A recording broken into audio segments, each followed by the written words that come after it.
Lift the sway bar out from under the car. Remove the main bolt holding the lower control arm in place. As you can see in here, I've got it jacked up to take the pressure off of the spring, so the spring is loaded under the jack. And now we're going to lower the jack without that bolt in there. So you can see that bolt is missing right there. Alright, we're going to lower the jack and take the pressure off the spring so we can swap it out.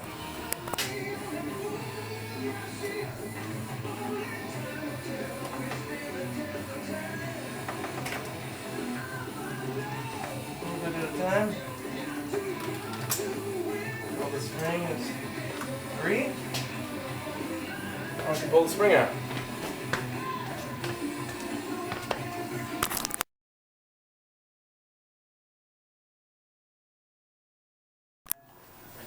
Okay, now I've transferred the stock isolators over.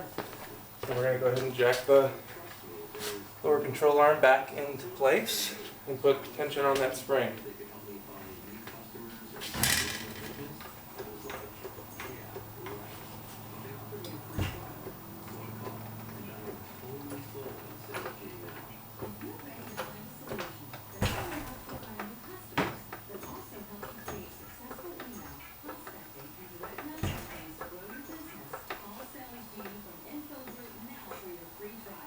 Now I'll stick some red thread locker on that bolt and put it back in the way it was. Okay, so we got that bolt back in, the little red Loctite. We torque it down to 111 foot-pounds. Okay, now same procedure as the other side. Jacked it up to put the load on the spring on the jack.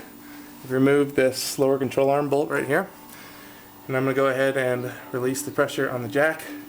This brake line stuff out of the way. Just make sure it doesn't get snagged. And then we'll lower it down, take the pressure off of that spring, and replace the stock isolator on the new spring. Little by little.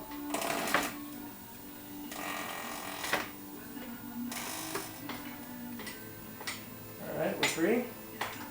Let's come pull that spring out. Now, I'm kind of a chicken shit, so I like to make sure this thing's not under much pressure. Alright, it's loose. So then you can back the jack out of the way. Push down on the lower control arm. Careful not to grab your foot there. You're free. And we take off this stock isolator, which Ford gave you a good tip by taping it to the top of this. We'll do that to the new spring and stick it back in. This is my iBox spring next to the stock spring. This is a Pro Kit setup. My isolators happen to be in pretty darn good shape, so I'm not going to replace them. I'm just going to reuse the factory isolators. They're just fine for this application. And this is an important part where you got to make sure you get your pigtail. I don't know if you can see that in that picture, but you want to get that pigtail facing the same way the factory one did, which is towards the driver's side. And I'll show you what I mean in a second. Careful not to be a dumbass like me right there. Oops.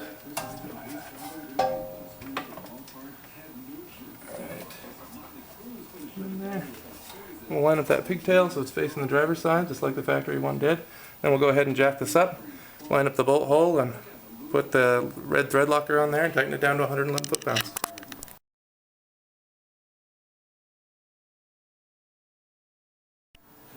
Okay, now we're going to jack this sucker back in.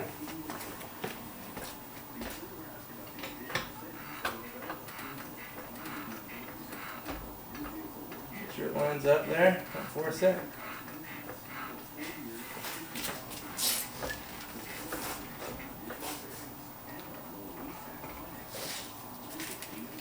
Let's get our bolt. Slide in there. We're going to go ahead and take the pressure off of it and then put the rear sway bar back on and the clips for the brake line and the ABS sensor.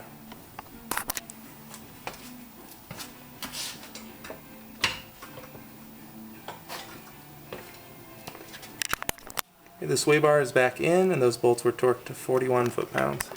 And we've also put the brake line clip back on, and now we'll just snap on the ABS sensor. And there we go. Throw the wheels on and we'll be good to go. Alright, the last step is to remove this pinion snubber bracket and replace it with this new bump stop from Eibach. Alright, now we can throw it back on the bottom of the car. This is what the new pinion snubber looks like underneath the car. It's right above the rear differential. Alright, as you can see, we've done a lot of work here. We've removed the front sway bar bolts, we've removed the tie rod, we've removed the front brakes, we've removed the anti-lock brake sensor and tucked it up here to get it out of the way. We've loosened up all the bolts on the strut now, and the last thing we have left to do is to remove the strut bolts and then lower the jack to release the pressure on the spring.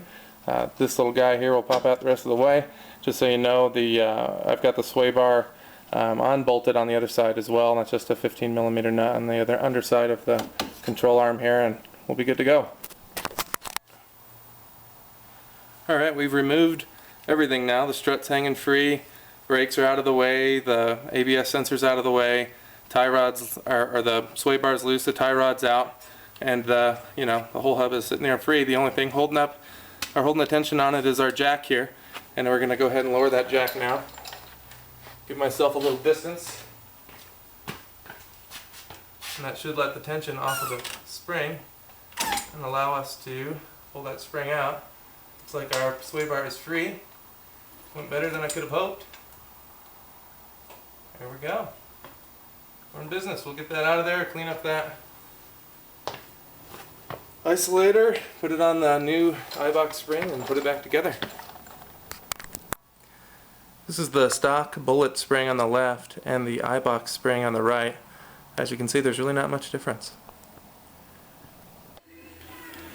Alright, now comes the magic trick. We got the Eibach spring in place, which by the way was a real pain in the neck and back and hands and amongst other places. I had to give a full mount to this guy in order to kind of wedge him in there, but I was able to do it without doing any compression of the spring. So we've got that guy in there, and I've got the jack back under here and gave it a couple of pumps.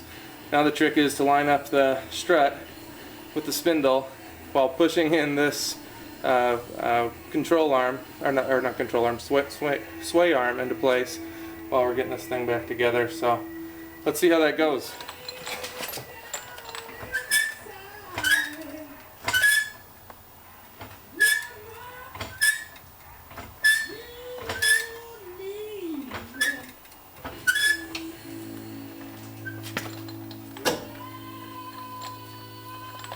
That was easy.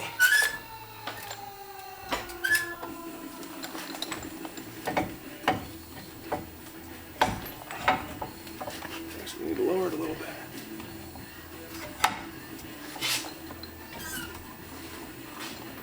That's just about perfect. There we go. One of our bolts.